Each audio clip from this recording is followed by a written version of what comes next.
নমস্কার বন্ধুরা, আজকে আমি আপনাদের সাথে শেয়ার করতে চলেছি পটলের একটা সুন্দর রেসিপি, যার নাম হলো পটল আলুর দোরমা।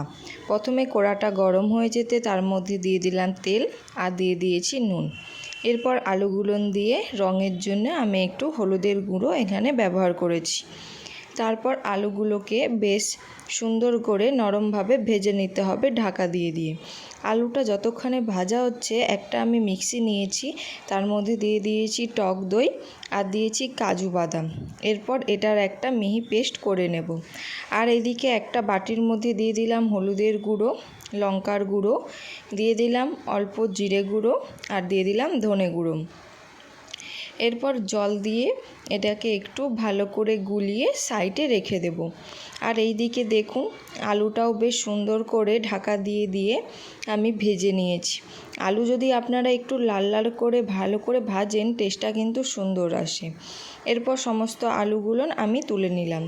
আর ওই একই কড়ার মধ্যে দিয়ে দিলাম ফোড়ন হিসেবে গোটা জিরে।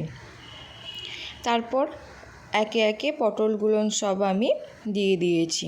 এরপর পটলটাকেও ভালো করে একটু ভেজে নিতে হবে, কিন্তু এখানে আমি হলুদের গুঁড়ো ব্যবহার করিনি, তেলটা কালো হয়ে যাবে, তার জন্য অল্প একটু নুন দিয়ে ভালো করে পটলটাও আমি ভেজে নেব। এরপর ওই একই কড়ার মধ্যে দিয়েছি চেরা কাঁচা লঙ্কা আর ওই হলুদের লঙ্কার যে জলে দিয়ে পেস্টটা করে রেখেছিলাম, ওটা দিয়ে ভালো করে কষিয়ে নেব। তেল ছাড়তে শুরু করলে ভেজে রাখা পটল আর আলুগুলো দিয়ে ভালো করে কিন্তু আপনাদেরকে একটু কষিয়ে নিতে হবে। এরপর সামান্য একটু জল দিয়ে দিলাম।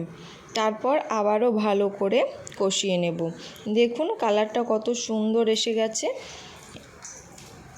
এরকম ভালো করে কষানো হয়ে গেলে এর মধ্যে দিয়ে দিতে হবে কাজু আর দইয়ের পেস্টটা, দিয়ে আবারও ভালো মতন কষিয়ে নিতে হবে। এটা আপনারা যত ভালো করে কষাবেন, টেস্টটা কিন্তু সুন্দর আসে। তারপর মিক্সি ধোয়া জলটাও আমি এর মধ্যে দিয়ে দিলাম যখন এটা থেকে তেল ছেড়ে গিয়েছিল। তারপর ঢাকা দিয়ে কিছুক্ষণ রাখার পরে ঢাকাটা খুলে নেব। খুবই কম সময়ে এই রকম পটলের দোরমা রেডি হয়ে যায়। আর গরমের দিনে দইয়ের রান্না কিন্তু অবশ্যই দরকার। এরপর দিয়ে দিলাম গরম মশলার গুঁড়ো আর দিয়ে দিলাম ঘি। তারপর অল্প একটু চিনি দিয়ে দিলাম। নিরামিষ রান্নাতে একটু চিনি না দিলে ভালো লাগে না টেস্টটা। হয়ে গেল আমার সুন্দর এই রেসিপিটা, পটলের দোরমা।